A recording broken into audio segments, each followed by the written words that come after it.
What I see over and over again is people trying to make change.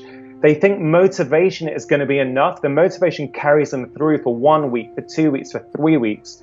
Then when the motivation goes down, health plan goes down as well.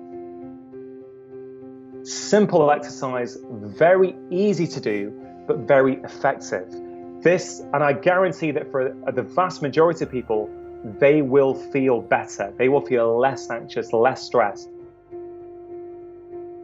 Most of us make our health plans or our New Year's resolutions at the peak of the motivation wave. We think, yeah, this is going to be my year. I'm going to lose weight. I'm going to meditate. And you know what? For the first 2 weeks in January or the first 2 weeks in September after the summer, they are in. But then you know what? Life gets in the way. They're busy. They're stressed out. Oh man, I don't have time to go spinning 4 times a week. I don't have time to meditate for half an hour a day. So they go from everything to zero. Whereas if you understand that motivation goes up and it comes down, the clever thing to do is you make your plan for the trough, for the lowest point in the motivation wave. You plan for low motivation, and that's why you got to make things easy. Because if you make things easy, even when your motivation is down, you will still do it. So when I say, as you sort of said at the start, set the bar low, it's not that I only want people to do 5 minutes, right? And I'm not being deceptive either. I'm saying if you set the bar low and you do it consistently, you know what? Some days you will just do 5 minutes. Some days you'll do 20 minutes. Some days you do half an hour. But 5 minutes is your base, because then each day you're ticking it off. All right, so let's say that people buy into that notion. Let's get into the weeds. So give us a thumbnail sketch of somebody who's doing a great job. They're keeping it simple, so they're not doing everything. In the book, you talk about, pick one of the health snacks from each of those items and do that. But give us a couple examples from each of the 3 pillars so people understand exactly what they should do. Sure. So there's about maybe 40 or 50 different 5-minute recommendations in the book. All you need to do is choose 3. One from the mind section, one from the body section, one from the heart section. Okay, so the mind and is do it about every day. Health. And do it every day. So I say when you're starting, choose one and do the same one every day at the same time. So like people get it when you talk about toothbrushing, right? So we don't think with our dental health, for example, we don't think, hey, you know what? I'm not going to worry about it in the week, but on a Sunday, I'm going to give it a big 1 hour deep clean in my teeth. We don't do that, right? But we sort of think we can do that with other aspects of our health, physical, mental, and emotional health. And I'm saying, no, the reason 4 minutes a day on your dental health looks after your teeth over time is because it becomes a habit, and it's a small thing done regularly that adds up. We just don't think about good habits in the same way as bad habits. So Tom, framework is mind, body, heart. Mind is mental health, body is moving your body for your physical health, and heart is the whole connection piece. So in mind, there are 5-minute breath exercises, breathing exercises. So one is a Zen practice called breath counting. That I was doing this for a good few months, and I really found it not only helped me feel less stressed, but it helped my focus and concentration in the day. And it's really simple. You just sit down, you shut your eyes, you breathe in. On the out breath, you count 1 in your head. Breathe in again. On the out breath, you count 2. And you do that up to 5. When you get to 5, you just start again at 1 and go to 5. Now, here's the thing, Tom. Once I did it, I ended up at 30 before I'd even realized that my mind had wandered. So what it does, it trains concentration, attention, and focus. Other option is an exercise I've created called the 5-step release. This is brilliant for people who've got anxiety. And you literally have these 5 questions to answer. And frankly, it takes 2 or 3 minutes. It doesn't even take 5 minutes. You answer these 5 questions. What is one thing I'm worried about today? Okay, so you write that down. What's one thing I can do to prepare about it? And number 3, what's one reason it won't be as bad? It probably won't be as bad as I think it's going to be. 4, what's one reason I know I can probably handle it? And 5, what's one upside of the situation? Simple exercise, very easy to do, but very effective. This, and I guarantee that for the vast majority of people, they will feel better. They will feel less anxious, less stressed. It's these small things done consistently that add up. So I've given you a breathwork example in mind.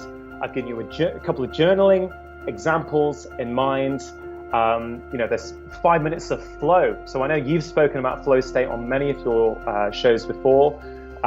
Flow state is an incredible state where, we're doing something that's challenging enough to keep us interested, but it's not so challenging that we switch off. It's when time sort of stands still. And that could be anything. It could be playing your piano, a guitar, it could be playing chess, it could be doing a puzzle. 42-year-old lady I saw, migraines, she's got 3 kids, husband's got a busy job.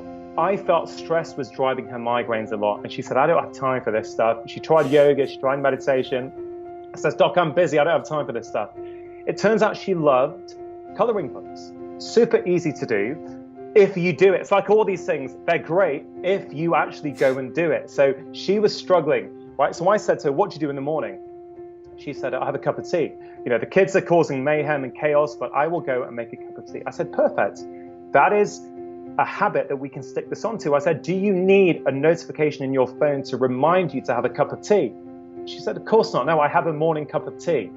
I said, okay, perfect. So what I want you to do before you go to bed in the evening, I want you to make sure you've got a coloring book and your crayons next to your kettle. And it sounds so simple. It sounds like we are children, but you know what? When you make something easy to do, people do it. So she comes down, she puts on the kettle, she sees her coloring book and the crayons there. If something is missing, if the coloring book is upstairs, if her kids have taken the crayons in another room, she may not do the behavior. It's like, oh, I need to go upstairs. I need to get that. I'll forget it. I haven't got time today. No, she started doing it. Within about a week, her migraines had gone down by about 50%. She was still getting them, they were just a lot better. 3 to 4 weeks later, she was hardly getting them, apart from on really stressful days.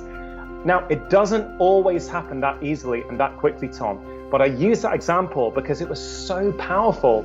Another way to do this, and this is another part of behavior change, is you've got to celebrate each success, right? We often don't take time for this. So we get it with bad habits. So the example I often use is if you feel low and you feel down and you buy a chocolate bar, often you will feel good for a few minutes or maybe 10 or 15 minutes. You'll feel good, right?